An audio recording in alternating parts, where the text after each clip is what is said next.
അത് മാത്രമല്ല, അത് CPM ഒരു സ്ഥാനാർത്ഥിയെ കൊണ്ടുവരുമ്പോൾ അത് സ്വരാജിനെ തന്നെ ആവുമ്പോൾ അതിനകത്ത് കുറേ അർത്ഥമുണ്ട്. ഇപ്പോൾ ചിലരൊക്കെ ചോദിക്കുന്ന ഒരു ചോദ്യമുണ്ട്, സ്വരാജ് നാട്ടുകാരനല്ലേ? മെനഞ്ഞാന്നല്ല അദ്ദേഹം നാട്ടുകാരനായത്, അദ്ദേഹം നേരത്തെ നാട്ടുകാരനാണ്. അൻവർ ഇവിടെ മത്സരിക്കുമ്പോഴും അദ്ദേഹം നിലമ്പൂർക്കാരനാണ്. പിന്നെ എന്തിനാണ് അൻവറിനെ നിർത്തിയിരുന്നത്?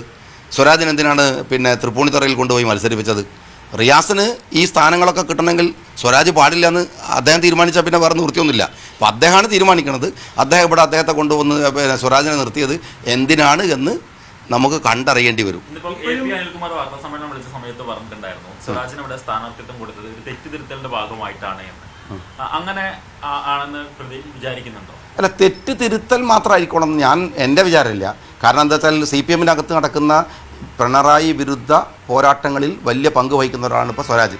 അദ്ദേഹം ഇനി അങ്ങനെ വേണ്ട, പൂർണ്ണമായി തീർക്കണം എന്ന് വിചാരിച്ചിട്ടാണെങ്കിലോ, സ്വരാജിനെ തീർക്കണമെന്ന് വിചാരിച്ചാണെങ്കിലോ. കാരണം പിണറായി വിരുദ്ധമായ ഒരു പോരാട്ടത്തിന് ഇപ്പോൾ CPM-നകത്ത് പിന്നെ പിണറായിയുടെ എല്ലാ പിന്നെ ഞാൻ പറഞ്ഞല്ലോ ഒരു ബദൽ വെക്കാവുന്ന എല്ലാ രാഷ്ട്രീയപരമായ ബോഡി ലാംഗ്വേജും രീതികളും സമാന സ്വഭാവങ്ങളൊക്കെ ഉള്ള ഒരാളെ തന്നെ അദ്ദേഹം വളർത്താൻ സമ്മതിക്കില്ല. സ്വാഭാവികമായിട്ട് അവസാനിപ്പിക്കാനും ആവാം. മറ്റൊന്ന്, ഈ ഇടത് സൈബർ ഗ്രൂപ്പുകൾ ഈ ആര്യണ ഷൗക്കത്ത് പാണക്കാട് തങ്ങൾക്കെതിരെയും ലീഗ് നേതാക്കൾക്കുമെതിരെയൊക്കെ പറഞ്ഞ പരാമർശങ്ങളൊക്കെ കുത്തിപ്പൊക്കുന്നുണ്ട്. അതോടൊപ്പം തന്നെ താങ്കൾ ആര്യടൻ മുഹമ്മദിനെതിരെ നടത്തിയ പ്രസംഗങ്ങളുമൊക്കെ കുത്തിപ്പൊക്കുന്നുണ്ട്. അതൊക്കെ ഈ തെരഞ്ഞെടുപ്പിലെ ഒരു ചർച്ചാ വിഷയമായി മാറുമോ? ഈ നിലപാടില്ലായ്മ, നിങ്ങൾ നിലപാടില്ലായ്മയാണത്, നിലപാടാണത്.